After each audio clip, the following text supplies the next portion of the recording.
hay hi thật tiết tiết khóc mấy wow bên này rất lom hay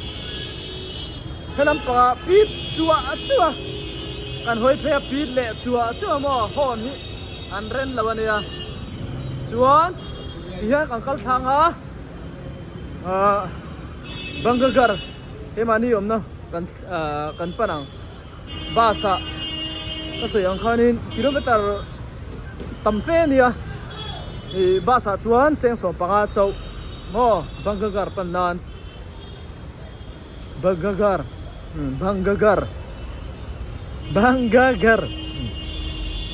ami hap mall bula kanin kan thenga Michael's home mo chumi kan pan pheido na ni Michael's home kan pan pheido na fancy bazaar atangin kan kal pheyang ka bati down trap to chuwang chuan pim khut deuh lek ngai ya kan du tok phatang yan bus kan lo changa Banggar lam chu ani mai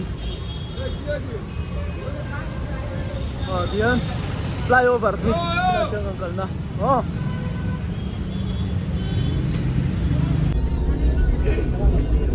walang pang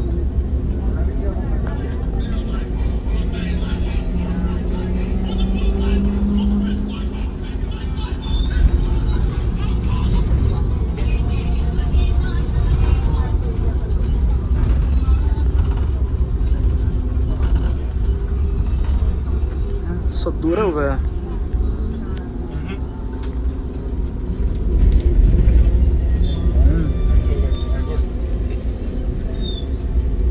speed ta thật đấy mấy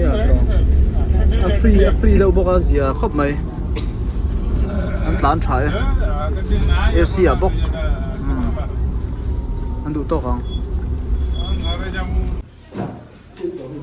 riêng rồi anh chân đòn thì hay thì na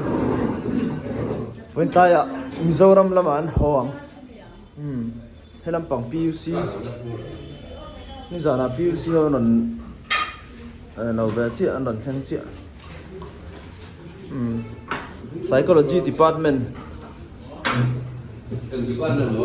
psycho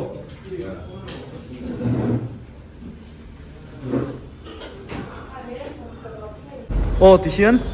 pantalon door kan lut về đấy chị này smart bazaar atang khan anh lên hong kim đâu anh han ti fai vel me ka pui taka ni pantalon hi chu mo ama te chuan in an chei te chu achunga khian pui lut tok chuan achung ber khi eile in veran ta mo chuan game khelna ani boka game an khel boka anh lên hong na salo ma anh na tak lo hey thì hiền anh Millennium Center về này AIZAWL kan Millennium Center ang về kan nào theo kan lâu xuôi lâu này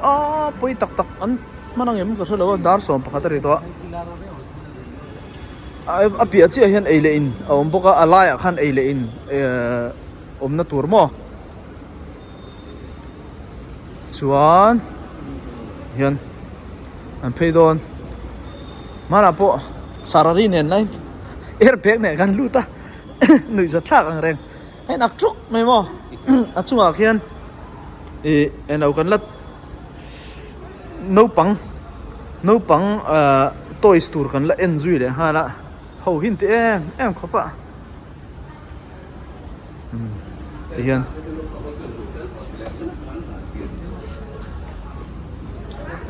kan chua san thế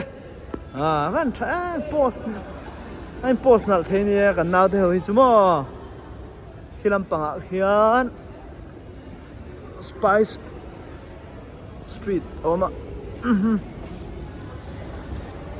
các bạn trên nó salok lok về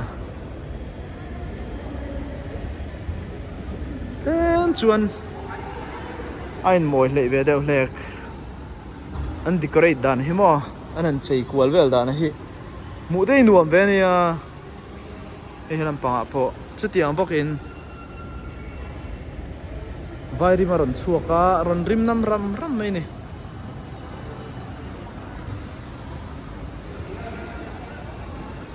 Heram pa po game khelna turte an show a no pangtana lei chak omoi ngoin nau te hol chuan mu se chu o man du don em tikhan cái này chú còn chuộc phê về liền con tùm bếp ăn chi chú ốm lem là ba con lẩy đồ ăn kha